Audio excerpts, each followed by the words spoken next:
di sini memberikan sebuah bingkisan.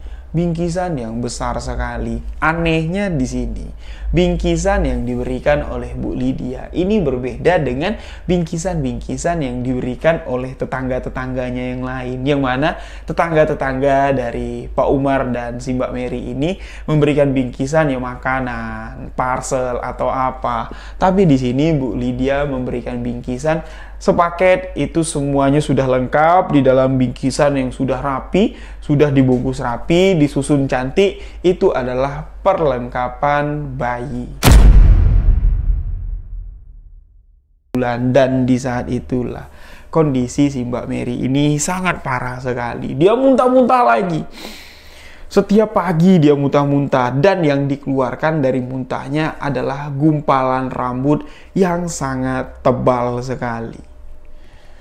Ya, gambaran rambut yang keluar dari muntahan si Mbak Mary ini seperti rambut ijuk atau kayak ijuk sapu itulah.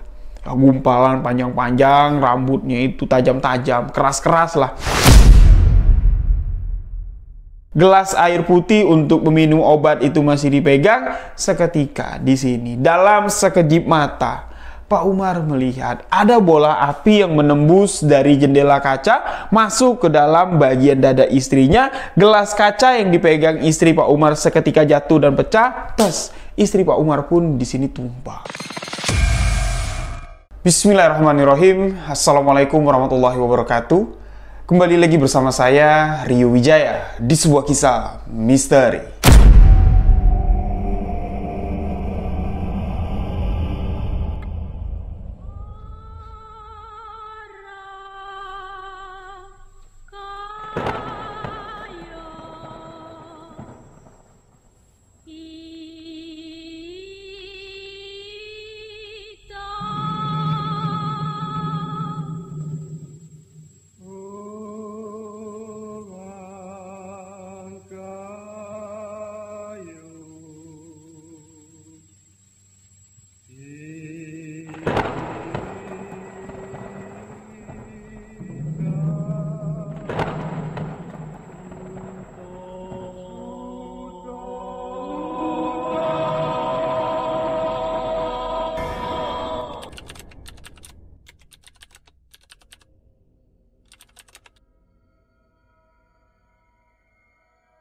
Sesuai requestan dari sahabat-sahabat sebuah kisah misteri. Di video yang sebelumnya, saya menanyakan kepada sahabat-sahabat di akhir video, next video, kisah apa yang kepingin banget sahabat-sahabat dengarkan. Komentar terbanyak untuk cerita yang akan saya ceritakan di video kali ini mengenai tentang santet.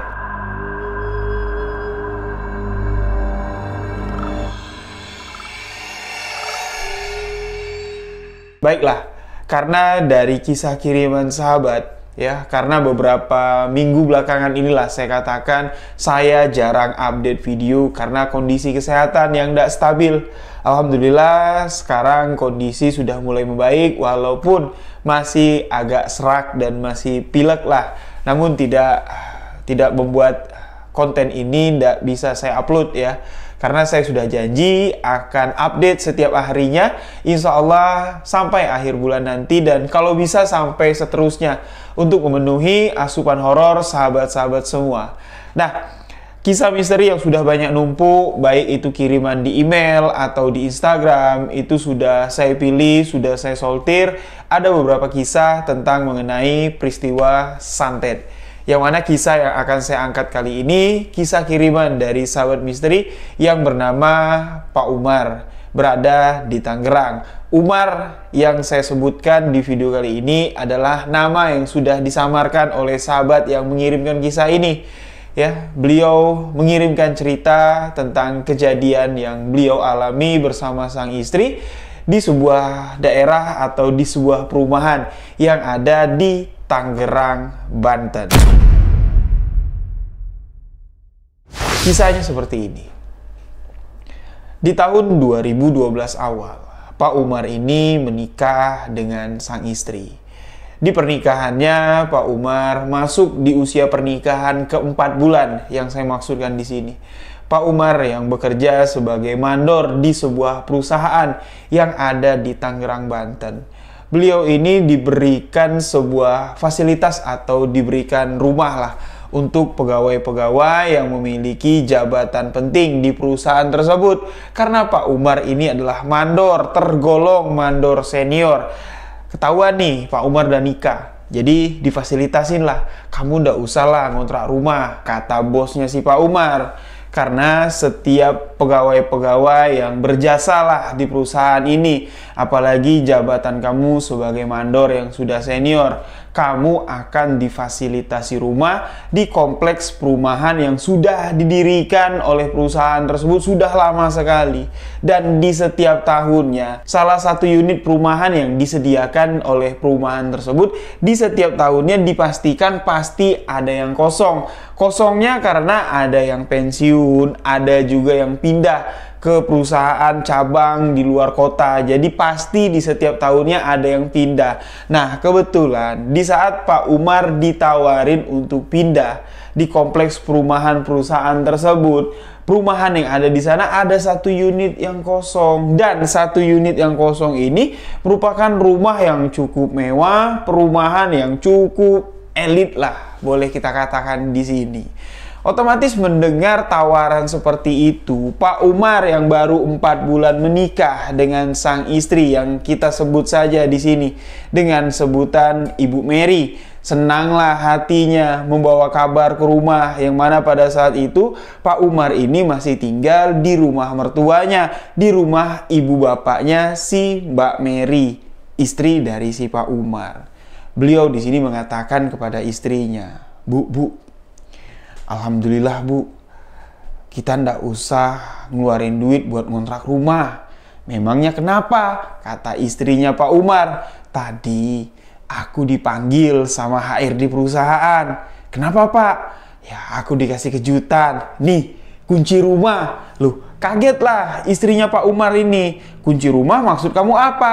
Iya, kita disuruh pindah ke komplek perumahan perusahaan. Nih kunci rumahnya.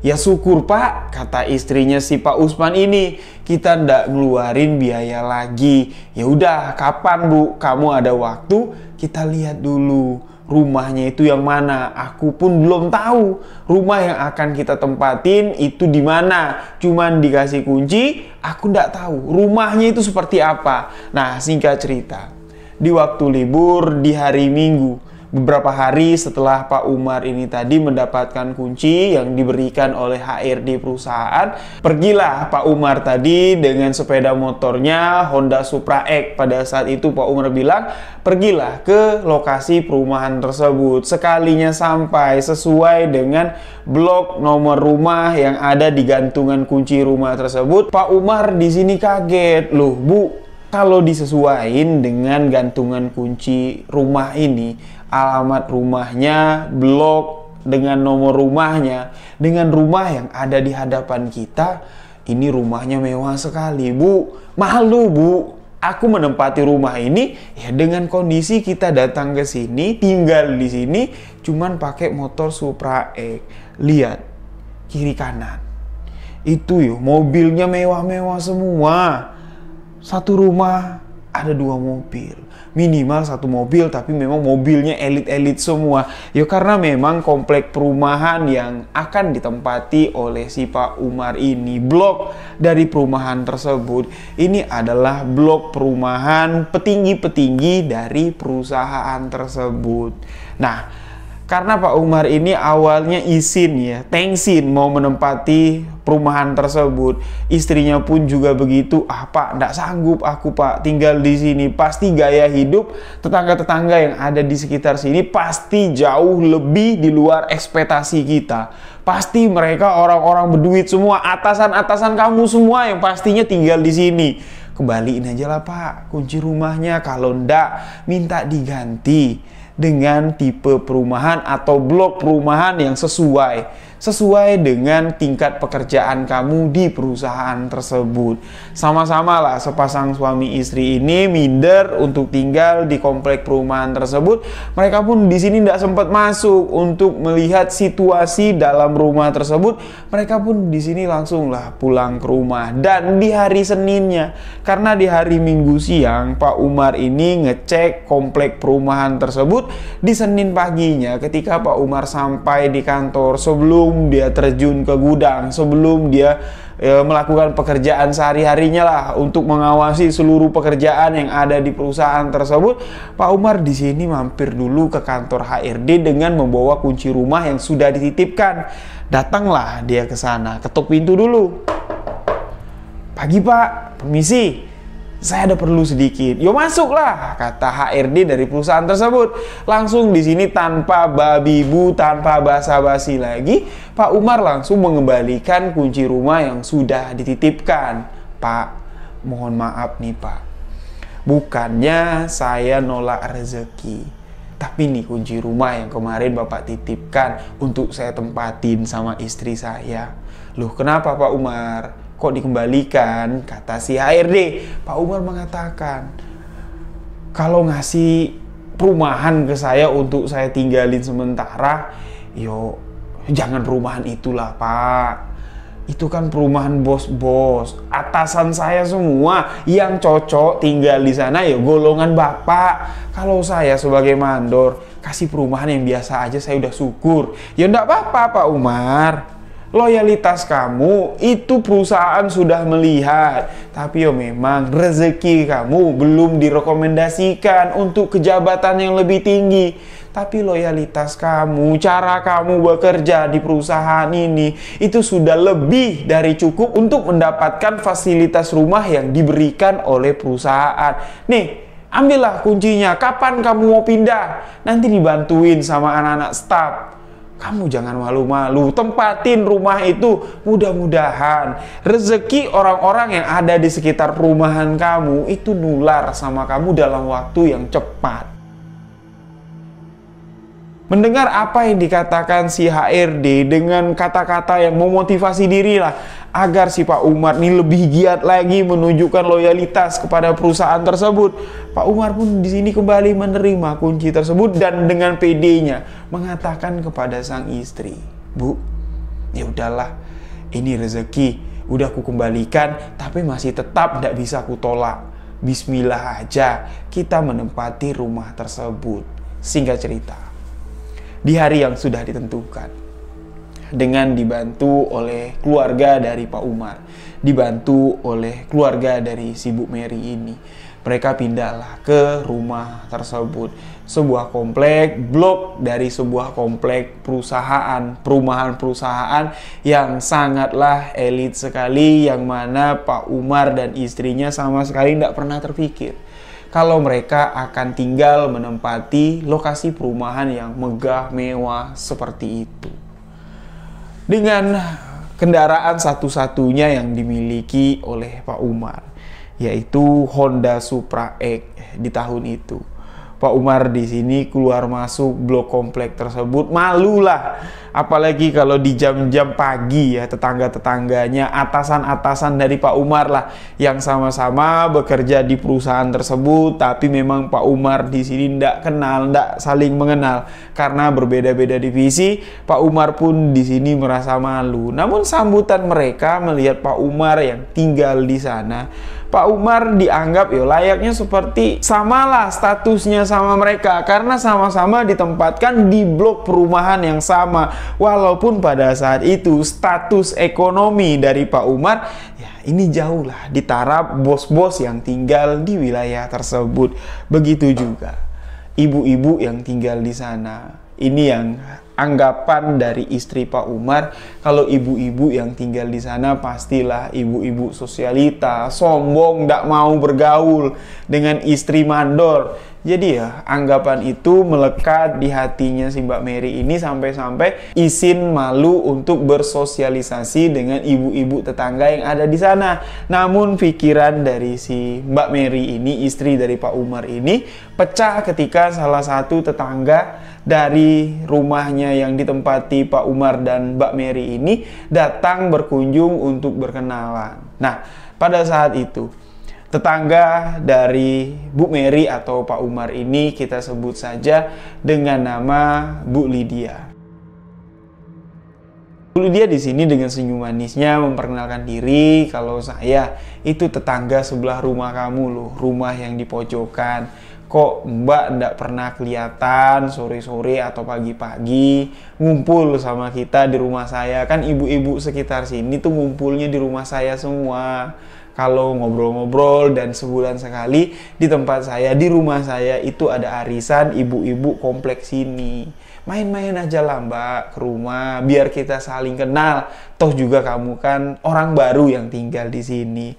Nah, melihat ramahnya si Bu Lydia ini, istri dari Pak Umar pun di sini maulah ngobrol terbuka, memperkenalkan diri pula lah istri dari Pak Umar ini kepada si Bu Lydia pada suatu ketika di saat sore hari menjelang waktu maghrib tiba. Allahu Akbar, Allahu Akbar.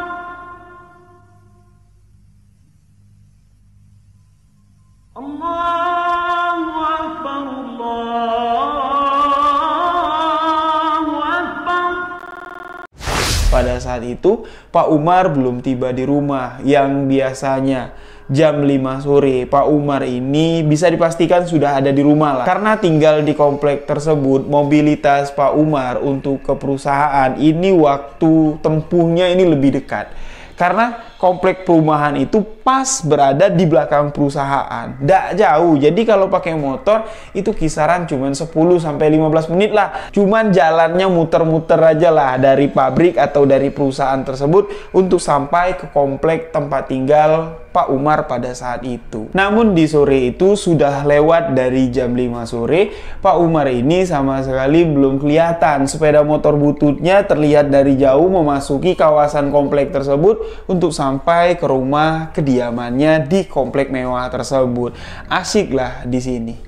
Si Mbak Mary ini ngobrol dengan Bu Lydia, ngobrol dengan ibu-ibu yang ada di sana, ibu-ibu yang lain, sampai di mana azan berkumandang. Bu Mary pun di sini berpamitan, minta izin dengan ibu-ibu yang ada di sana, yang mana pada saat azan berkumandang, azan maghrib ini nih, ibu-ibu yang ada di sana masih asik ngobrol, ngerumpi, nyeritain apa yang dilakukan sehari-hari lah sama mereka.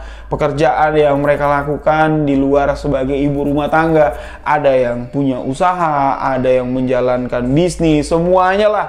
Tapi mereka ya ndak dengar, seakan-akan azan maghrib berkumandang. Mbak Mary di sini izin sama ibu-ibu yang ada di sana, terutama sama si Bu Lydia. Bu, aku pamit dulu udah azan nih. Ya ndak enak nanti dilihat sama suamiku. Kalau suamiku pulang maghrib aku masih nongkrong di sini. Ya ndak apa-apa lah. Di rumah kan ndak ada orang juga. Suamimu kan juga belum pulang, kata si Bu Lydia. Ya ndak lah, aku mau sholat. Yaudah, kalau kamu mau pulang besok, jangan sungkan-sungkan lagi ngobrol-ngobrol di sini, kumpul-kumpul di sini sama kita. Mana tahu nanti suamimu ngizinin kalau kamu mau ikut arisan.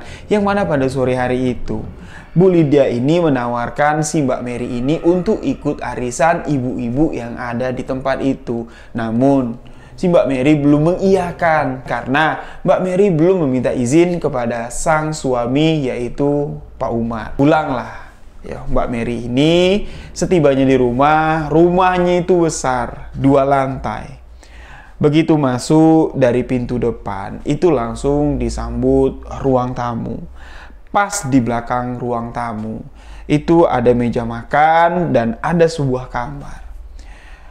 Di belakang kamar itu ada dapur lah, kita katakan di sini dapur basah, dapur kering, dan di dalam kamar tersebut ini ada kamar mandi. Tapi Mbak Mary dengan si Pak Umar ini, beliau tidak menempati kamar yang ada di bawah. mereka lebih memilih untuk menempati salah satu kamar yang ada di atas. Karena di atas itu terdapat 3 buah kamar. Nah, salah satu kamar ditempati yaitu kamar yang pas menghadap ke bagian balkon rumah. Sore itu, setelah Mbak Mary ini masuk ke dalam rumah, beliau pun di sini mengunci pintu depan. Beliau langsung naik ke atas, beliau langsung mengambil wudhu dan langsung menunaikan ibadah sholat maghrib di dalam kamarnya. Tidak lama setelah Mbak Mary ini menunaikan ibadah sholat maghrib, terdengar suara motor suaminya pula. Dan suara ketukan pintu pun terdengar. Bu, Assalamualaikum Bu, Bapak pulang, bukain pintu. Bergegaslah di sini. Mbak Mary langsung turun, masih menggunakan mukena, turun ke bawah membukakan pintu untuk sang suami. Menyambut suami pulang, di sini beliau langsung menyiapkan perlengkapan suaminya untuk mandi karena Mbak Mary ini tahu suaminya pasti tidak mau makan, pasti tidak mau ngopi. Yang dikejar pertama oleh Pak Umar ketika beliau pulang itu langsung sholat. Disiapkanlah segala sesuatunya. Setelah Pak Umar ini mandi, setelah beliau selesai sholat, Bu Mary ada di bawah tengah menyiapkan makanan untuk makan malam mereka pada saat itu. Nah, ketika mempersiapkan makan malam, di sini Pak Umar sudah melihat ada sedikit gelagat yang aneh dari sang istrinya. Beliau bertanya sama istrinya, Bu, kok kamu kelihatannya cekatan sekali? Kamu kok kelihatannya riang dan bahagia sekali. Ada apa? Apa yang bikin kamu semangat kayak gini? Nggak ada apa-apa, Pak. Pokoknya makan aja dulu deh. Makanlah, disiapin makan. Setelah makan barulah di sini. Ya, kecurigaan dari Pak Umar dengan gerak-gerik atau tingkah laku dari sang istri ini ketahuan setelah istrinya bercerita sore tadi, Pak. Dari jam 4 sampai maghrib, ibu tuh yo main ke rumah Bu Lydia. Ibu Lydia mana? Kata si Pak Umar. Itu loh, tetangga kita yang ada di pojokan. Nah, alhamdulillah deh kalau kamu udah kenalan sama ibu-ibu tetangga yang ada di sini. Terus ngapain aja? Kata Pak Umar bertanya sama istrinya. Ya enggak apa-apa, dipanggil semua ibu-ibu komplek yang ada di sini. Ternyata mereka tuh nongkrong di sana, Pak, ngumpul-ngumpul di sana. Ya udah, kenalan lah aku. Ternyata mereka ya sebagian suaminya ada yang mengenal kamu, tapi sebagian mereka enggak tahu kalau kamu itu kerja di mana. Ya aku ceritain lah. Kalau kamu itu mandor di perusahaan, di pabrik yang ada di depan. Toh juga kan semua yang kerja di sini pastilah karyawan yang bekerja di perusahaan yang ada di depan. Tapi sebagian ada yang kenal, tapi sebagian lagi nggak kenal sama kamu, Pak. Dijelasin sama Pak Umar di sini. Ya memang. Karena kan tidak semuanya yang bekerja di perusahaan yang ada di depan. Perusahaan itu cabangnya banyak. Sampai di seluruh Indonesia ini, itu ada cabang dari perusahaan itu. Dan yang tinggal di sini, tidak semuanya bekerja di cabang depan. Nah, sudah dijelasin sama Pak Umar. Istrinya pun di sini ya, meminta izin sama suaminya. Pak, ibu kan sudah kenal sama ibu-ibu yang ada di sini. Boleh ndak Bapak izinin kalau ibu ikut arisan? Arisan apa? Kata si Pak Umar ini tadi. Yuk arisan, setiap bulan kami tuh ngumpul-ngumpul. Jadi per bulan kami bayar arisan tuh sekian, kata istrinya. Tapi ya kalau Bapak izinin, kalau ndak juga ndak apa-apa. Pak Umar di sini sama sekali memang ndak mengizinkan istrinya untuk ikut arisan-arisan seperti itu. Bukan untuk melarang istrinya bergaul atau bersosialisasi, tidak. Tapi banyaklah kajian-kajian atau pertimbangan-pertimbangan dari Pak Umar untuk melarang istrinya bergaul dengan cara arisan-arisan seperti itu. Salah satunya adalah, Bu,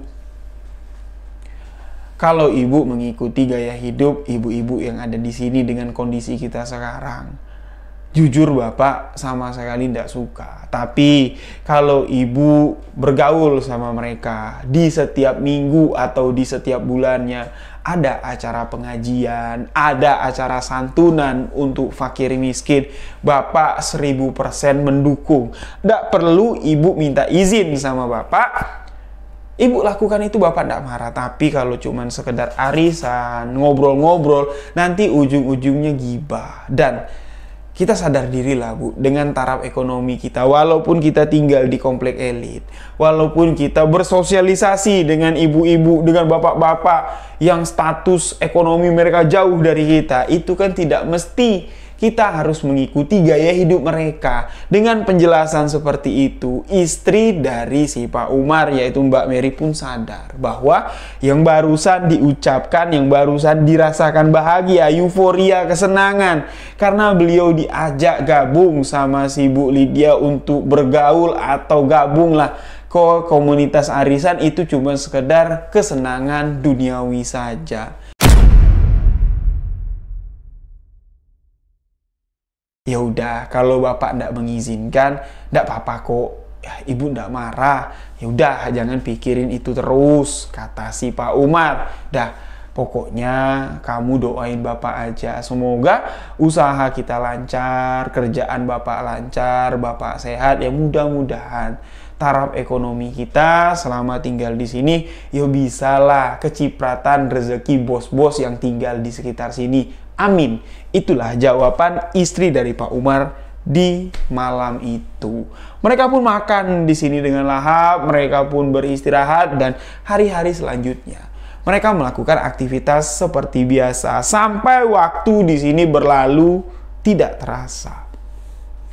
Waktu setahun mereka menempati rumah tersebut tidak terasa, dan alhamdulillah, apa yang didoakan oleh istri Pak Umar agar pekerjaan suaminya lancar, agar apa yang diharapkan mereka tinggal di sana bisa kecipratan rezeki bos-bos yang ada di sana memang betul diijabah oleh Allah Subhanahu wa Ta'ala. Motor Supra yang selalu dikendarai Pak Umar kemana-kemana, yang selalu dikendarai Pak Umar warawiri, alhamdulillah di sini sudah dapat diganti dengan 1 unit mobil baru dan dapat dibeli secara cash, kontan, non kredit oleh Pak Umar. Mobil yang boleh dikatakan ini grade-nya sudah grade B lah, mendekati dengan grade A dari grade mobil-mobil mewah. Alhamdulillah, rezeki yang sudah ditetapkan, ditentukan dari jalan pekerjaan yang dilakukan oleh Pak Umar. Dengan sedikit demi sedikit perubahan gaya hidup dari keluarganya si Pak Umar, dengan status Mbak Mary, istri dari Pak Umar, ini tidak join dengan arisan yang dibuka sama si Bu Lydia. Malah di sini, ya, apa yang diucapkan Pak Umar pada saat Bu Mary meminta izin untuk ikut arisan, Pak Umar mengatakan, daripada kamu ikut arisan, mendingan kamu kumpul sama ibu-ibu, bikin pengajian atau buka santunan untuk fakir miskin, aku lebih setuju. Apa yang tadinya cuman spontan saja keluar dari ucapan Pak Umar ketika istrinya Mbak Mary ini minta izin untuk arisan, suaminya malah menyarankan ya bikin santunan aja lah kalau ndak pengajian. Ini benar-benar dilakukan oleh si Mbak Mary. Malah di sini Mbak Mary mengajak ibu-ibu yang ada di sana di komplek tersebut untuk menggalang dana di setiap hari Jumat, dan di Jumat keempat nanti uang hasil penggalangan dana tersebut akan diberikan santunan kepada fakir miskin yang berada di sekitaran komplek tempat tinggal mereka, termasuk di sini si Bu Lydia juga ikut serta diajak oleh si Mbak Mary. Awalnya Bu Lydia di sini mengikuti gagasan dari Mbak Mary, sekali dia ikut, 2 kali dia ikut, namun setelah mengikuti acara kedua atau bulan kedua dalam penggalangan dana tersebut, Bu Lydia di sini sudah tidak terlihat lagi di organisasi tersebut, di acara penggalangan dana tersebut, yang mana di setiap Jumat sekarang di sore ba'da asar mereka di sini berkumpul di rumah Bu Mary ya seikhlasnya. Ada yang nyumbang 50.000, ada yang 100.000, ada yang dapat rezeki lebih, ngasih 1 juta, ngasih 2 juta, itu dikumpulin semua. Dan di minggu keempat di 1 bulan tersebut, sama-samalah mereka di sini membelanjakan uang tersebut. Kadang dibelikan beras, dibelikan sembako, kadang juga uang yang terkumpul itu diberikan secara langsung berupa uang. Jadi misalnya terkumpul 10 juta misalnya, dilihat nih di data, dari data yang sudah dipegang sama anggota dari Mbak Mary ini, orang-orang yang perlu bantuan itu sekitar ada 10 atau 20 orang. Nah, jadi uang itu ya dibagi sama rata, dan di bulan selanjutnya titik pemberian santunan ini semakin dilebarkan oleh Mbak Mary dan kawan-kawan penggiat sosial di komplek tersebut. Nah, dari apa yang dilakukan Mbak Mary dan kawan-kawan yang ada di komplek tersebut, ibu-ibu lah saya katakan di sini, ibu-ibu penggiat sosial di komplek tersebut membuat arisan yang sudah dibentuk, sudah dibangun Bu Lydia bertahun-tahun sebelum si Mbak Mary ini datang ke sana. Ini lambat laun anggotanya mulai berkurang, dan disitulah mulai terjadi hal yang tidak diinginkan dialami oleh keluarga dari Pak Umar, dan langsung di sini ditujukan kepada istri Pak Umar, yaitu Mbak Mary. Setahun sudah Pak Umar dan Mbak Mary tinggal di komplek mewah tersebut.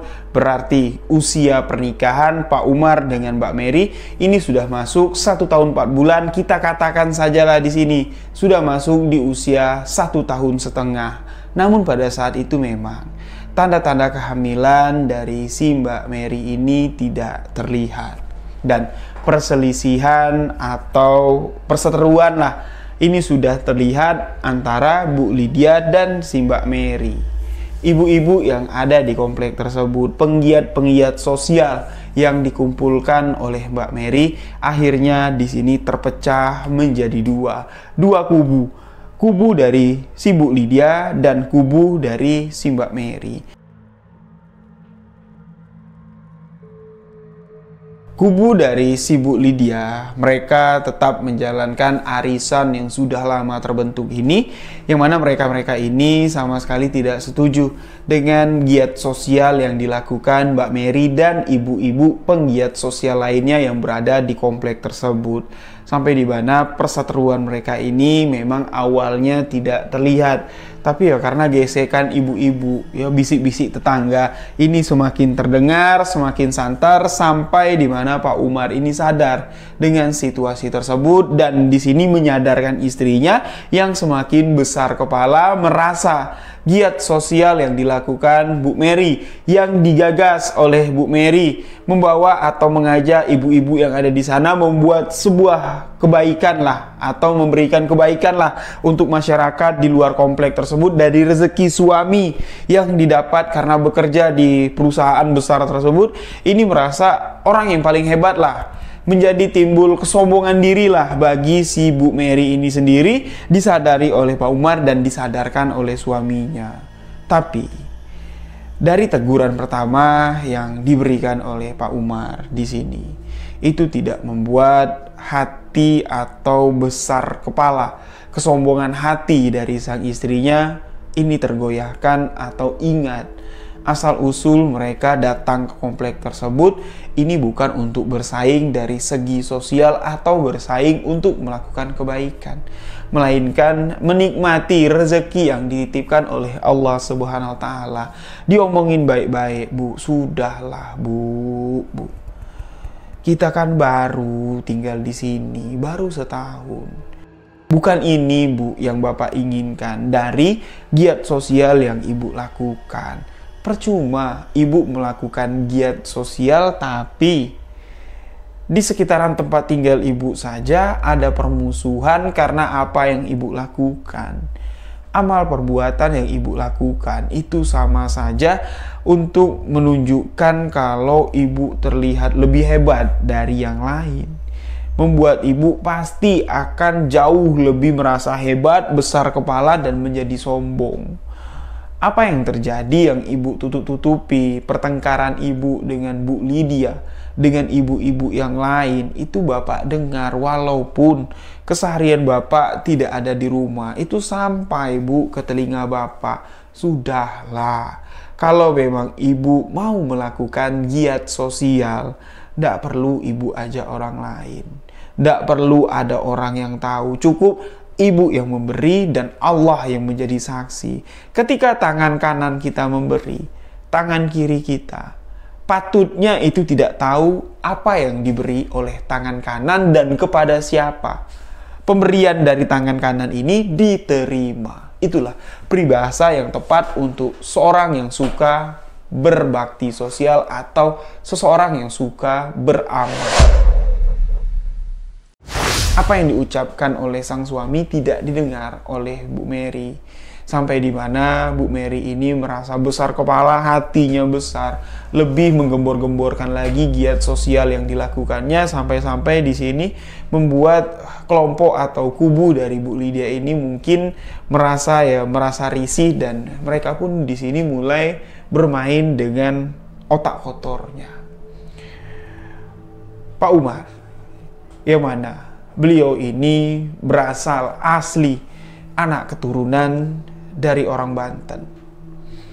Beliau yang dibekali oleh leluhurnya sedikit kemampuan kebatinan, merasa kalau rumah yang mereka tempati itu sudah tidak nyaman lagi, dan terlihat dari raut wajah sang istri, keceriaan dari raut wajah sang istri ini hanyalah keceriaan palsu belaka, yang mana istri dari Pak Umar yaitu Mbak Mary, dari raut wajah ceria, dari tampilan yang bugar, ini ternyata di dalam dirinya tersimpan sesuatu yang sangat menyakitkan sekali, dan saya katakan di sini adalah sebuah bom waktu yang seakan-akan meledak dan akan membinasakan dirinya.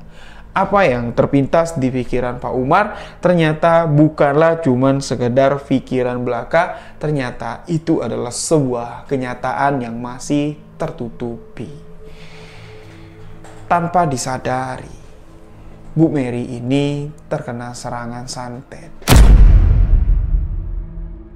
Santet yang dikirimkan oleh seseorang yang tidak diketahui oleh Pak Umar. Namun, dengan kemampuan kebatinan yang dimiliki Pak Umar, beliau dapat melihat serangan-serangan santet itu di setiap malam tertentu.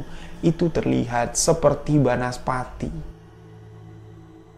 Kamar mereka ini kan di bagian lantai 2. Di lantai 2 itu, di bagian depan kamar atau jendela kamarnya lah, saya katakan di sini, itu semuanya kaca. Bahkan ketika Pak Umar berdiri di depan kaca tersebut, seluruh bagian komplek itu dapat terlihat. Jangankan bagian komplek, cerobong asap yang ada di pabrik, di perusahaan tempat Pak Umar bekerja, itu pun juga dapat terlihat.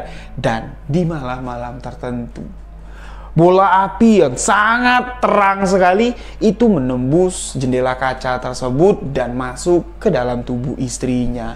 Awalnya di sini Pak Umar mengira apa yang kulihat itu dalam mimpi, tapi yang dirasakan Pak Umar, mimpinya itu kok nyata sekali dan terbukti di setiap pagi. Setelah Pak Umar ini merasakan kalau banaspati itu menyerang, masuk ke dalam rumahnya, masuk ke dalam tubuh istrinya, bisa dipastikan istrinya di sini mual-mual muntah. Ketika ditanyakan sama istrinya ke Mbak Mary, "Bu, Ibu tadi malam mimpi apa? Ibu tadi malam merasakan apa?" "Ibu tidak mimpi apa-apa, Pak. Ibu tidak merasakan apa-apa." "Loh, terus kamu muntah-muntah itu apa?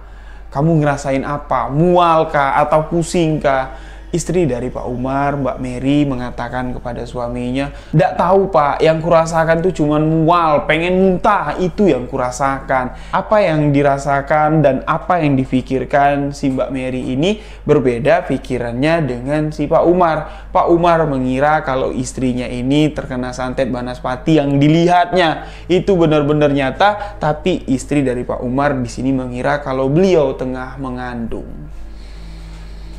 Apa yang dipikirkan Pak Umar di sini terbantah dengan fakta yang terjadi.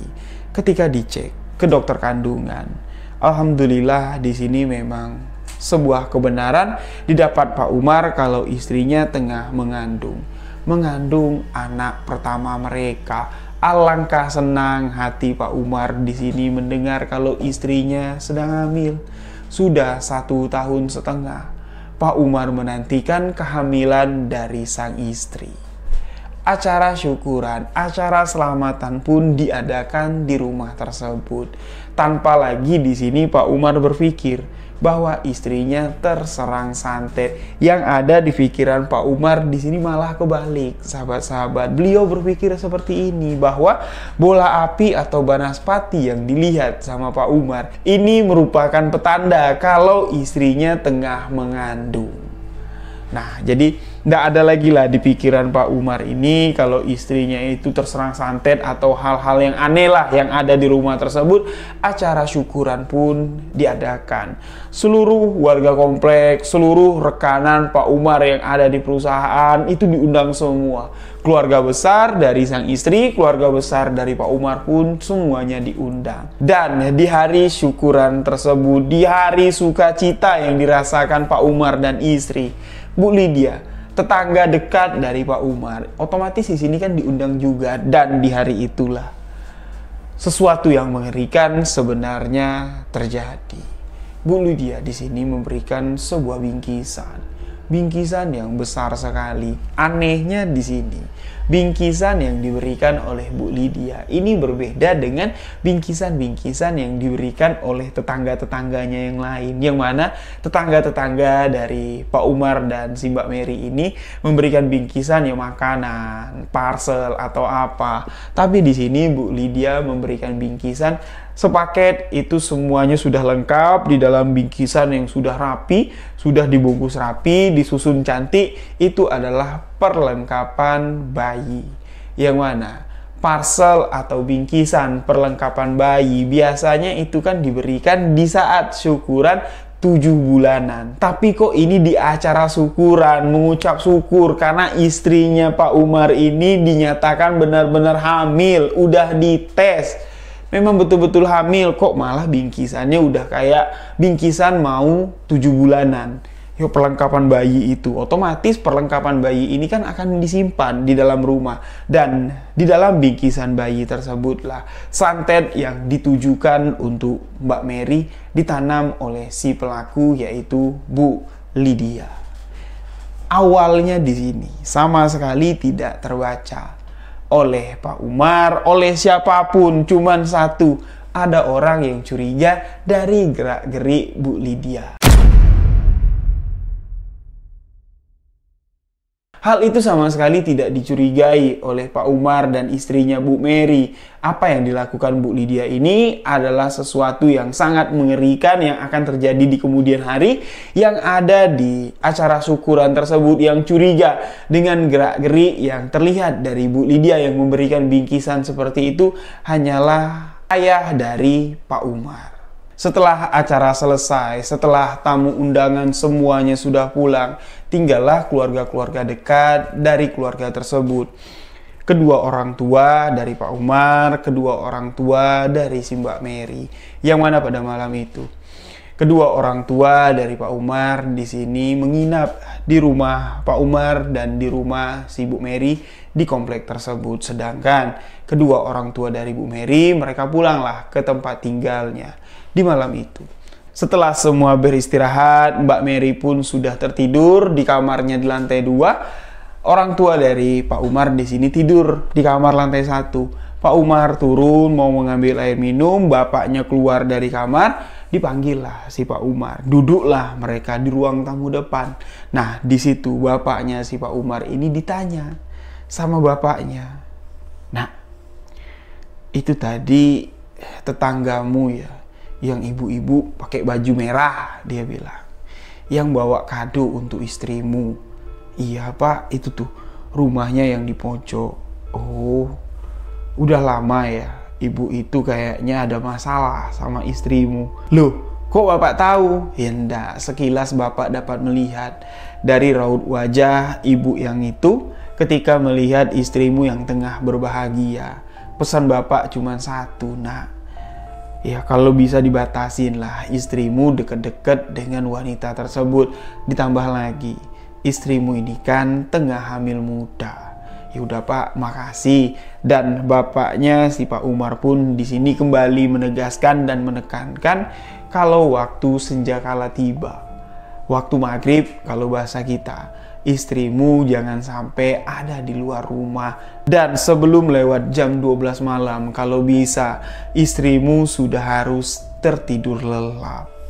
Cuman itu yang dipesankan oleh bapaknya si Pak Umar. Tanpa pada saat itu Pak Umar ini bertanya, ada apa, kenapa harus, apa yang diucapkan bapaknya harus dipatuhi dan harus dilakukan. Beliau pun di sini langsung minta izin pamit mau istirahat tidur karena besok mau kerja.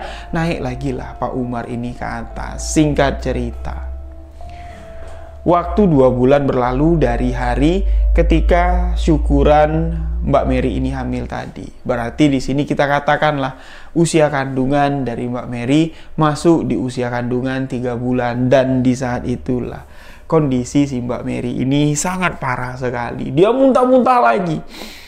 Setiap pagi dia muntah-muntah, dan yang dikeluarkan dari muntahnya adalah gumpalan rambut yang sangat tebal sekali. Gambaran rambut yang keluar dari muntahan si Mbak Mary ini seperti rambut hijau atau kayak hijau sapu itulah. Gumpalan panjang-panjang, rambutnya itu tajam-tajam, keras-keras lah. Itu membuat Pak Umar ini semakin khawatir dengan kondisi kesehatan istrinya. Ditambah lagi, di malam-malam tertentu, apa yang dilihat Pak Umar di 3 bulan yang lalu, beliau melihat kalau ada bola api atau banaspati masuk melewati jendela kaca dari lantai 2, dari jendela kaca kamarnya, ini masuk ke dalam tubuh istrinya. Ini kembali terlihat lagi. Apa yang dialami oleh Mbak Mary ini semakin hari semakin parah. Setiap dia muntah, pasti keluar gumpalan-gumpalan rambut dari dalam tenggorokannya. Wah, dia muntah. Hal itu membuat konsentrasi Pak Umar bekerja di sini tidak konsen dia.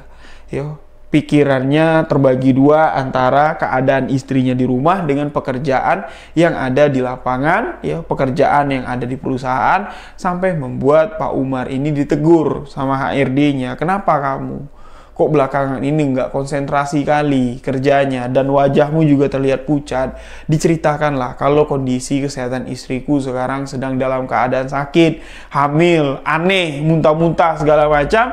Lalu di sini pihak perusahaan memberikan waktu 10 hari, waktu cuti kepada Pak Umar untuk membawa istrinya berobat. Dibawalah pergi ke dokter, tapi sama sekali tidak ada perubahan. Ketika Mbak Mary ini dibawa berobat untuk mengetahui penyakit apa yang diderita Mbak Mary, penyakitnya pun di sini semakin parah.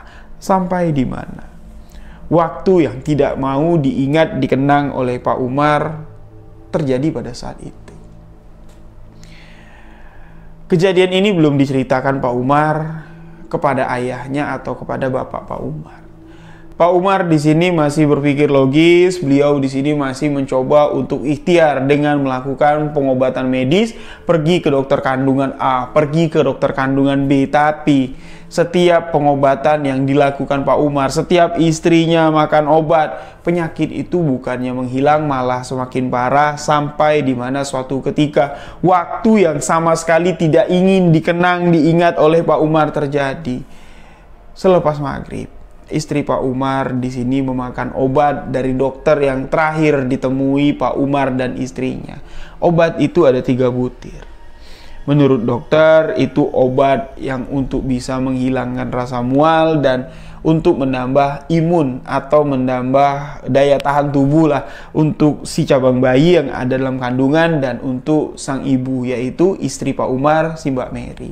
Diminumlah 3 butir obat tersebut, diminum. Tidak lama diminum, istrinya masih berdiri menghadap jendela kaca yang ada di kamar. Gelas air putih untuk meminum obat itu masih dipegang. Seketika di sini, dalam sekejip mata, Pak Umar melihat ada bola api yang menembus dari jendela kaca masuk ke dalam bagian dada istrinya. Gelas kaca yang dipegang istri Pak Umar seketika jatuh dan pecah. Tes, istri Pak Umar pun di sini tumbang.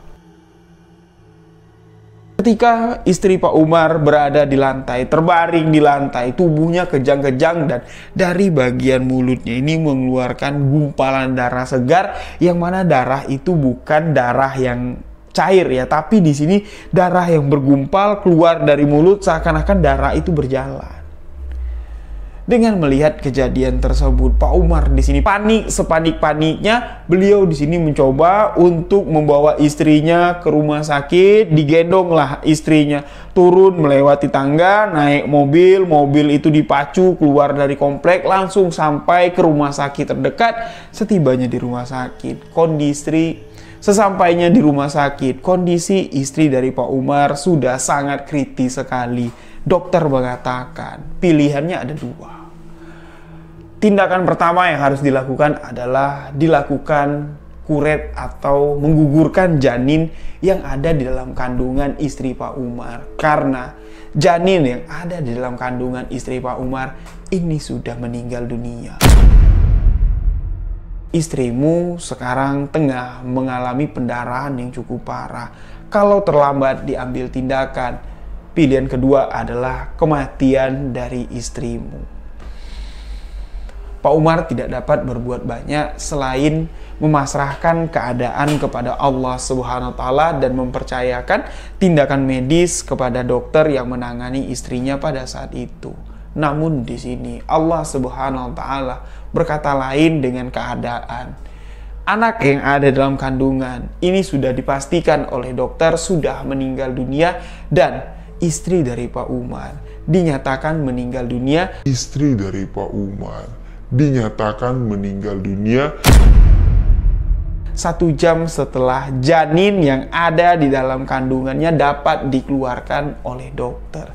Ketika janin itu keluar, janin yang baru berusia 4 masuk 5 bulan, ini kondisinya masih sangat kecil sekali. Belum berbentuk sempurna layaknya seperti bayi, tapi sudah terlihat mana bagian kepala, mana bagian tubuh, ya bentuk tangan, bentuk wajah itu sudah terlihat. Dan yang membuat Pak Umar di sini sangat sedih sekali, janin itu seakan-akan setengah dari bagian tubuhnya itu hancur dililit oleh tali pusar ibunya, dan tali pusar itu mengikat sangat kencang sekali.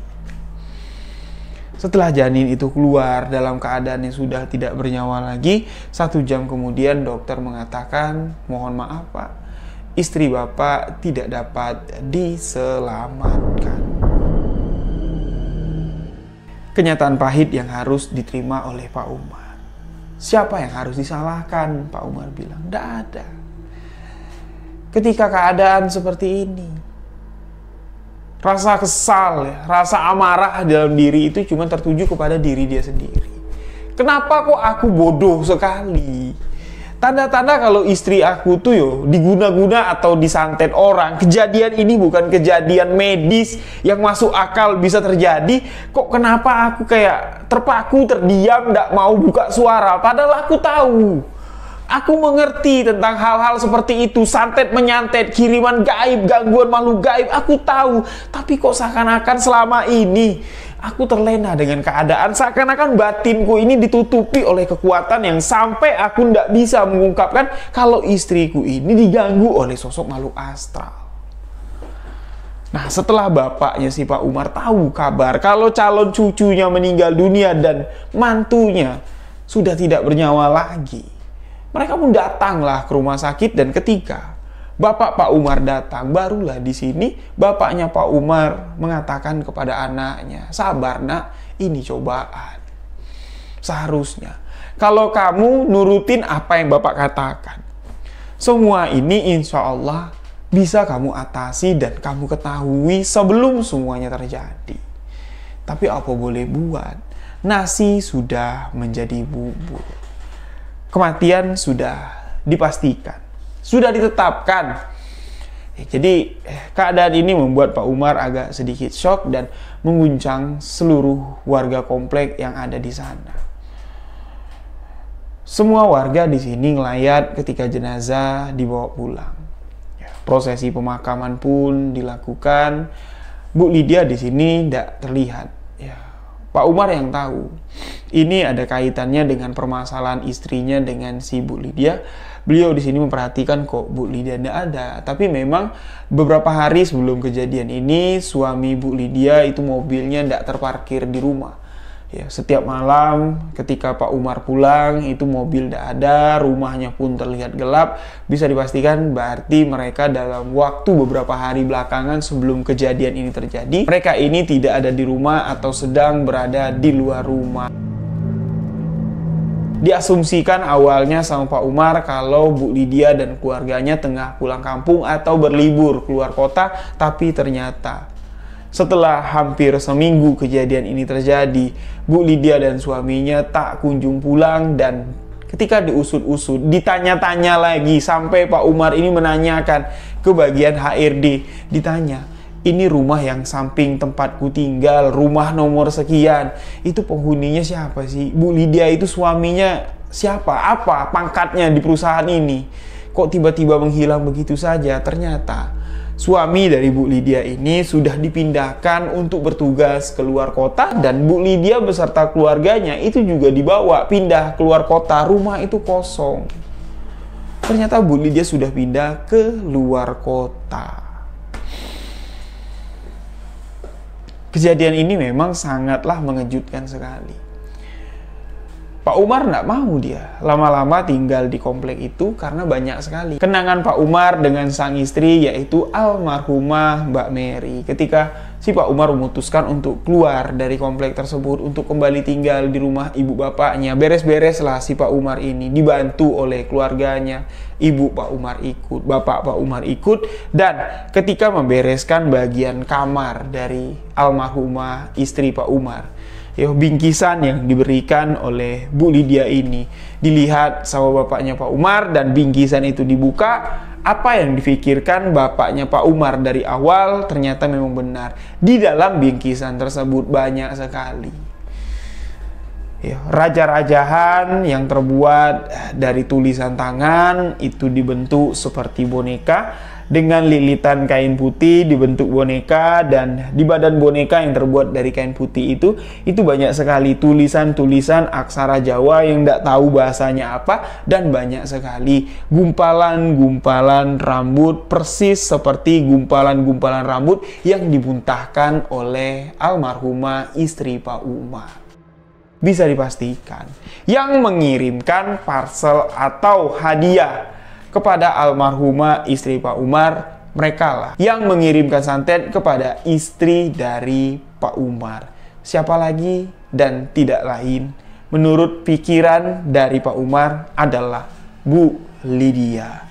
Tapi pada saat itu Pak Umar sudah tidak tahu lagi Bu Lydia ini pindah kemana, dan tidak ada bukti yang valid selain apa yang ada yang terlihat dari parcel yang dikirimkan oleh Bu Lydia.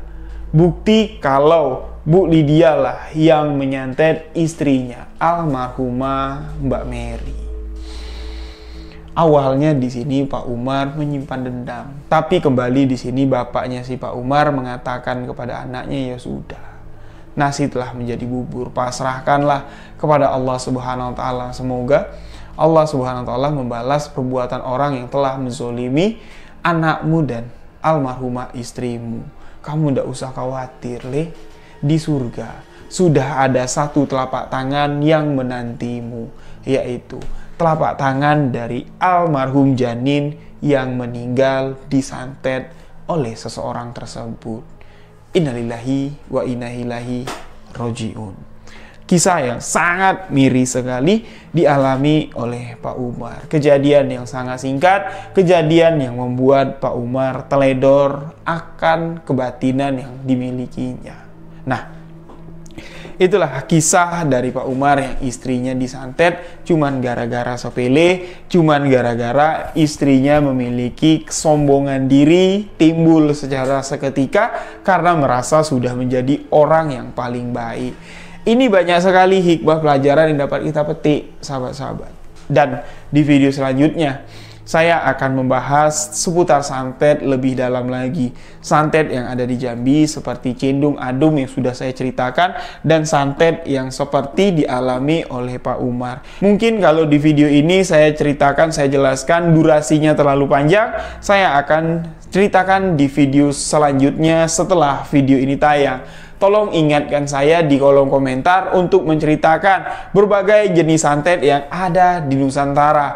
Demikian video sebuah kisah misteri kali ini. Mohon maaf jika ada salah kata, salah ucap dalam penyampaian kisah ini. Untuk sahabat yang punya cerita boleh kirim ke alamat email sebuahkisahmisteri@gmail.com. Kalau sahabat setuju mau mendengarkan saya live, sahabat boleh follow TikTok Sebuah Kisah Misteri. Nanti saya akan live di TikTok Sebuah Kisah Misteri. Tanya jawab seputar misteri, kita bisa sharing-sharing di TikTok. Nah, untuk sahabat yang punya cerita boleh kirim ke alamat email sebuahkisahmisteri@gmail.com. Dan demikianlah Sebuah Kisah Misteri kali ini. Wabillahi taufiq walhidayah. Wassalamualaikum warahmatullahi wabarakatuh. Salam Sebuah Kisah Misteri.